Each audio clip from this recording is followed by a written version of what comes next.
Hello, my darlings. Mother Raven here with a wonderful story by Melting Alphabet called The Collector. The story, told most often, is that Greg Wilson was a child rapist, a murderer, and a monster, feeding off the trusting nature of young boys. But Greg had been my friend. I know he didn't do those things. I've tried to tell people the truth, but no one will listen. Maybe one of you will believe me. The southwestern town I grew up in was small and isolated, surrounded by tall mountains and resting near a deep canyon. There was one 2-lane highway that stretched through the mountains and ran lazily across the town from one end to the other.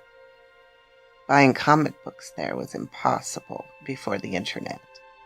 So for me and the few other nerds and geeks in my town, Greg was the hero we thought we deserved. But, as we learned later, not the one we needed. Greg owned the only comic book store in my town, the Rusty Robot. It was my favorite place in the world when I was a preteen. My friends and I worshipped Greg, whose inventory, as well as his personal collection, was the envy of everyone from small kids to some of my friends' dads. Greg had inherited a building when his father passed away. The 2-story space with a store on the ground level and an apartment on the upper floor. After he inherited the place, Greg changed it from a hardware store to a geek's paradise, filled ceiling to floor with stacked boxes of backlog comic books. Figurine and collector's items lined the tops of the shelves, while valuable items were carefully positioned in shadow boxes behind the large glass counter, which held first editions of classic books. One night, when the store was empty except for me and Greg, he swore me to secrecy as he donned white cotton gloves and delicately brought out a rare edition of the first book in the original Amazing Spider-Man series, placing it on the counter with a reverence usually reserved for holy objects. It was the most beautiful thing my young self had ever witnessed. I loved comic books, but my real passion was collecting figurines from Fireball XL5, a sci-fi show popular in the 60s. My father had watched the show when he was young, and we used to watch it together when I was little. My attachment to the show was solidified when my father passed away a week before my 6th birthday. I became obsessed. Greg knew of my collection and would let me know if he found anything on the road, at the convention, or another store. Once he purchased a pristine figure of Colonel Steve Zodiac from a Japanese collector he ran into in Indiana. He knew I was low on funds at the time, so he gave it to me as a birthday gift. Birthdays were hard for me, and he wanted to give me something that would remind me of the happy memories with my dad. His mom died when he was little, and I think he felt especially attached to me since we both knew what it was like to lose a parent as a kid. He was a great friend.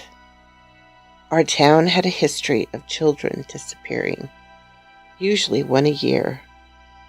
Each loss was devastating to the town, but between the mountains and the cliffs of the canyon, and the wild animals that occupied both, these disappearances were nothing anyone thought of as intentional malice. The year I turned 13, that changed. 4 boys went missing within 9 months.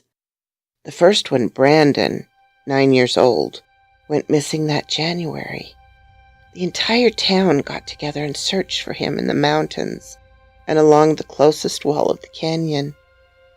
Then Jack, 8, went missing in February.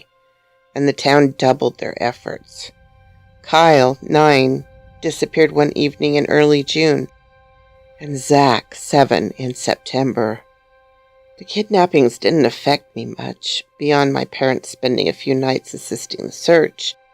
I hate to admit it, but as a new teenager dealing with puberty and the selfishness found in most teens, I didn't pay much attention to the missing flyers that began appearing in great number all over town. That is, until Zach was taken. The town's middle school had a program called Kids Assisting Kids. Older students would sign up to tutor struggling elementary school students. I had been tutoring Zach in math, and we had grown close over the year. As an only child, I found it nice to have a younger boy look up to me. I'd gotten him into comic books, and he had accompanied me often to the Rusty Robot. We were as close as an 8-year-old and a 13-year-old could be. When his mother called me, I was horrified. I remember feeling scared for what my friend might be going through, as well as anger at whoever could have taken such a sweet boy.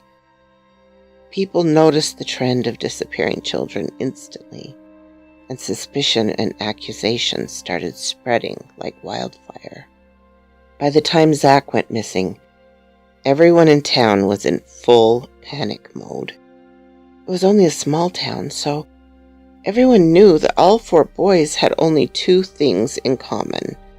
They went to the same school, and they all frequented the Rusty Robot. Greg became the town's main suspect.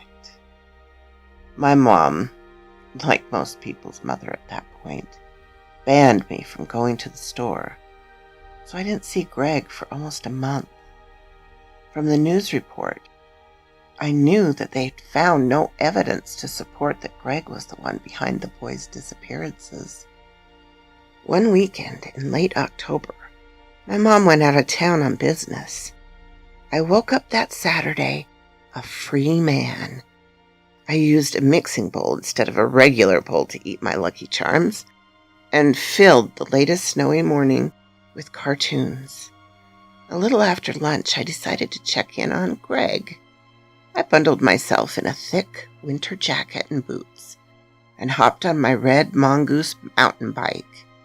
I rode down to the small central street in our town, lined with mom-and-pop shops. I stopped in front of the door of the Rusty Robot. I noticed the close sign hanging in the dirty glass. My stomach dropped. Greg never closed the shop during the day, especially not on a weekend. The media must have been doing more damage to the business than I realized. I pounded on the glass door but heard nothing from inside. I pressed my face to the door, blocking the sun from my vision with my bare hands, and peered inside. The place was dark and empty. Turning to the buzzer at the door, I rung the apartment bell. A window opened above me, so I stepped back to see Greg's face hanging out. I waved up at him. "Oh, hey, Nate," Greg said, without his usual enthusiasm. "I'll let you in. 1 sec." With that, Greg's face vanished back into the apartment, and I heard the window close.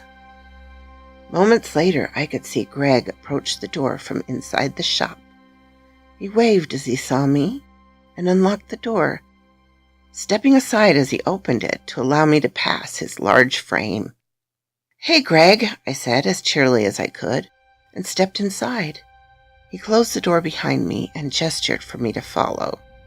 He walked to the back of the store, past rows of comics and graphic novels. The sun feebly stretched from the glass door towards us, but without much success. The posters of poised superheroes and cutouts of famous sci-fi characters looked menacingly down at me in the dim light as we passed. I stopped in front of Farscape's villain, Scorpius, who loomed above me. His leather mask revealed taut gray skin, deep red lines that looked like a blend of wrinkles and scratches stemmed from beneath his eyes and mouth. His black lips were pulled back into a nasty smile, revealing yellow pointed teeth. I shuddered. The show was silly, and I'd never been shaken by the character's appearance before.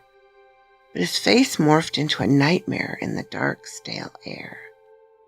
I jogged to the stairway at the back of the room, which Greg had vanished into.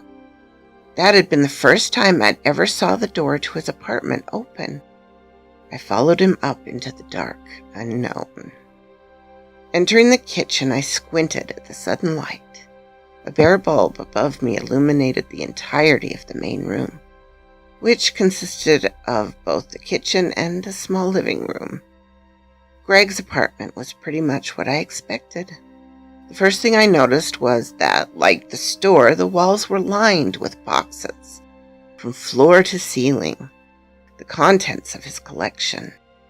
The kitchen's once white linoleum floor was curling with aged and yellowing from lack of mopping.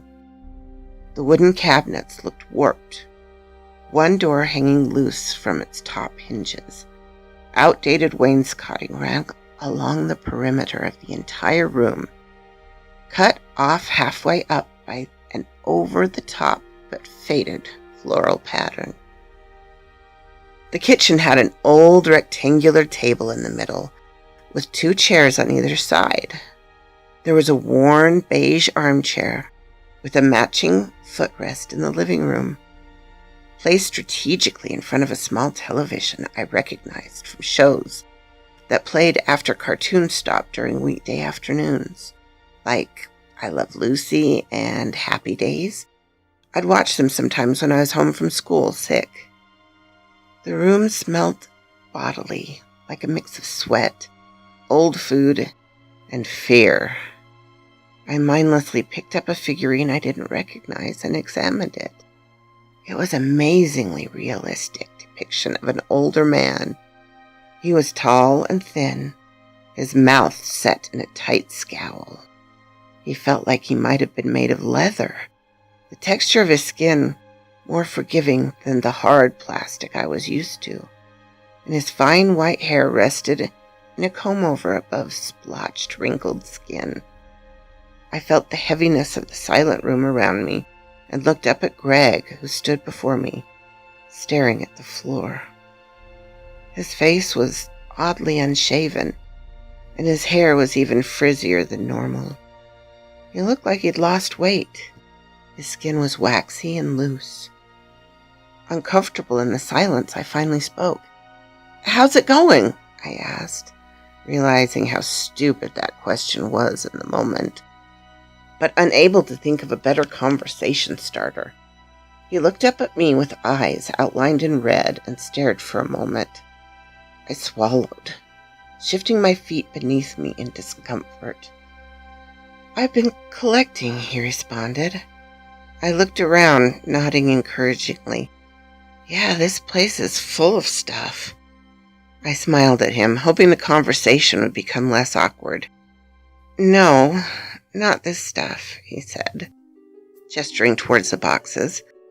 "I've been collecting something better." He emphasized the last word, his eyes growing wide. "A man from Russia came into my store 6 years ago and sold me something special." His face gleamed with a manic thrill.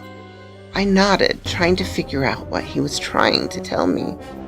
He continued, "At first I just used it to get this place started, but then over the years I've grown to love it."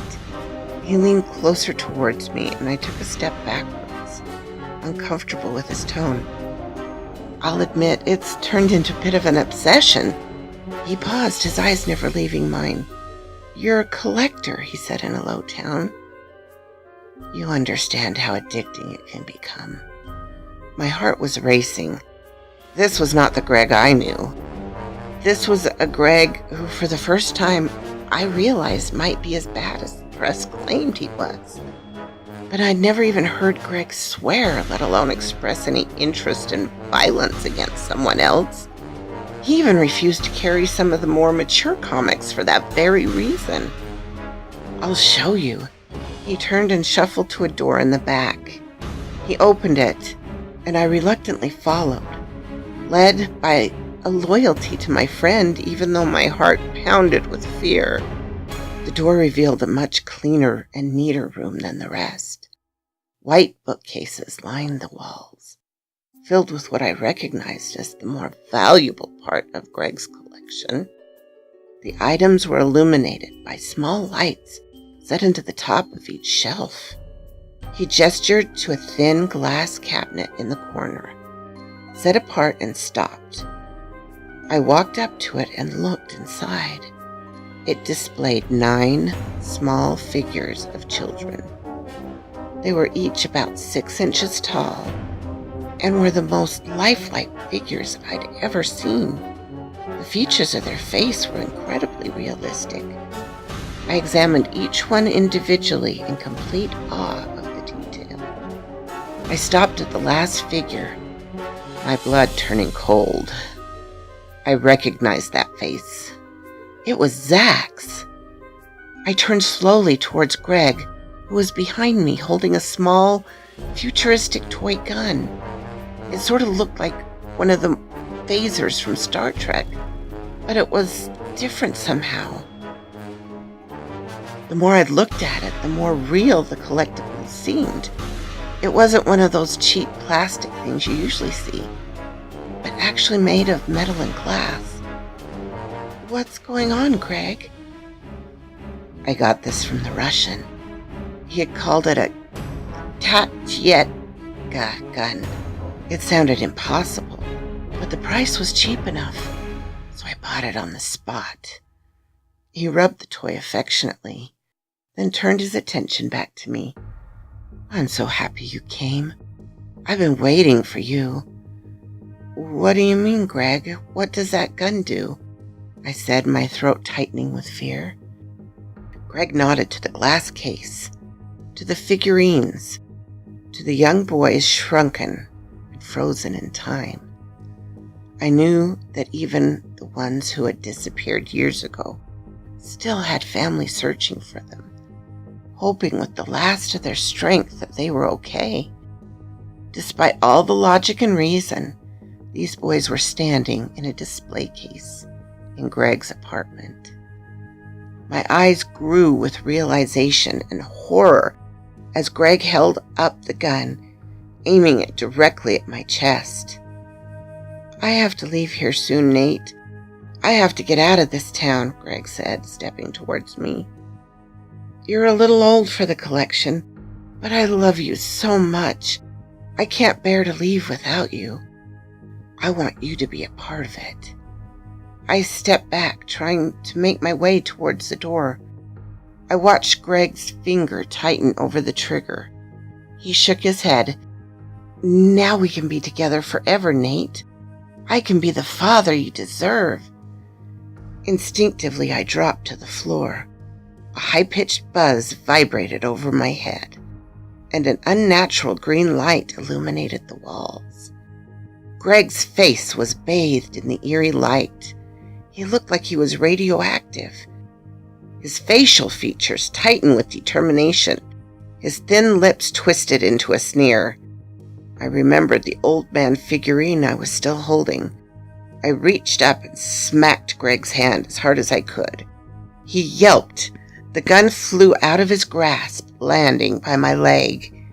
I grabbed it and jumped up, aiming the weapon at his chest. Terror washed over Greg's face. Guess I'm not as slow as a 9-year-old, I growled. I felt my outstretched arms shake with anger as I thought of the missing posters all over town. Zach wearing a bright yellow jersey, on one knee in a grassy field, a soccer ball resting on his thigh. I could see the wide, warm smile that followed me as I biked through the familiar town streets, the right front tooth missing. I tightened my finger over the trigger and shot him. Green light spilled from the narrow muzzle, encapsulating his large body in a sickly aura. I watched with fascination as Greg shrunk in front of me. The green light grew brighter with every second, and I eventually had to turn away from the sight. My eyes burned, so I shut them tight, small tears of pain and loss escaping my eyelids. I let go of the trigger and looked up. An 8-inch figure of a man stood in front of me, the statue of the older man lying on the floor next to him. I put the gun down on the table beside me and picked up both figurines. The new one was a man in his late 30s. The red shirt and gray pants he wore were stained and worn. I looked at Greg's tiny face. His expression was one of betrayal and hurt. My eyes darted to the older man's, and I screamed.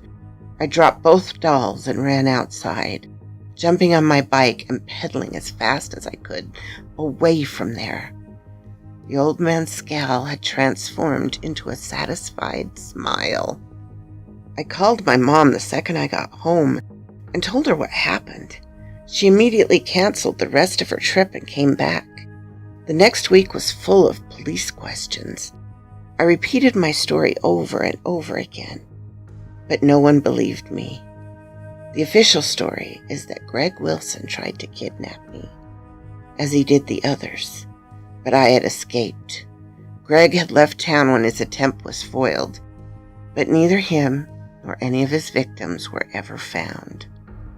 During the next 10 years, the disappearance rates of boys under 10 in my childhood town diminished back to what had been before Greg's father passed away 6 years ago. The part of the story I never told anyone before now is that I went back to Greg's apartment later that week. The figurines weren't taken as evidence, and I found the gun on the table where I left it, surrounded by what naive cops considered collectibles of the same value in nature. As an adult, I've continued growing Greg's collection, but not with little boys. I prefer older men. Despite the trauma of that day, I still think fondly of my other memories with Greg. And besides, Greg wasn't a child rapist, nor was he a murderer, or even a monster, really. He was a collector. So quoth this raven.